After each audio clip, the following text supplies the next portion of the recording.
Hello, hey, நீ கோவிந்தா தானே? நம்ம சுரேஷ் தானே? எஸ். நல்லா இருக்கியாப்பா? நல்லா இருக்கம்பா. அப்பா, ரொம்ப நாளாச்சு உன்னை பார்த்து. ரொம்ப சந்தோஷம்பா. ஆமா, இப்ப எங்கப்பா இருக்க? சென்னையில இருக்கப்பா. சென்னையிலயா? ஆமா, என்ன வேலை பார்த்துட்டு இருக்க? கவர்மெண்ட் வேலைல இருக்கப்பா. அரசாங்க வேலையில இருக்க? ஆமா. நீ என்ன பண்ற? என்னப்பா, நான் அதை பாத்தியா இல்லையா? ஆடு மேய்ச்சிட்டு நல்லா ஏதோ குழப்ப ஓட்டிட்டு இருக்கப்பா. அப்பயே சொன்ன உன்ட்ட ஒழுங்கா படின்னு நீ கேட்க மாட்டேன்ட்ட. ஒழுங்கா படிச்சிருந்தா என்ன மாதிரி கவர்மெண்ட் வேலைக்கு போயிருக்கலாம். 60,000 சம்பளம் வாங்கலாம். 60,000 சம்பளம் வாங்குறியா? சந்தோஷம்பா. ஐயா, அப்பா சுரேஷ், ஒரு 5 நிமிஷம்ல இந்த வரவு செலவு கணக்க பாத்துக்கிறேன். இந்த மாசம் வரவு செலவு சொல்லுப்பா.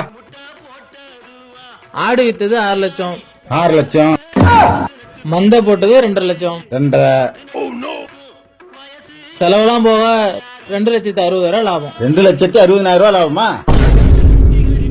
பணத்தை வீட்டுல கொடுத்து பேங்க்ல போட சொல்லு. நீ போ, கிளம்பு. சரி, வரங்க ஐயா. சுரேஷ் ஐயா, சுரேஷ், என்னப்பா இது? அரசாங்க வேலை ரொம்ப கஷ்டமா இருக்கு. பென்ஷனும் இல்லன்ட்டாங்க.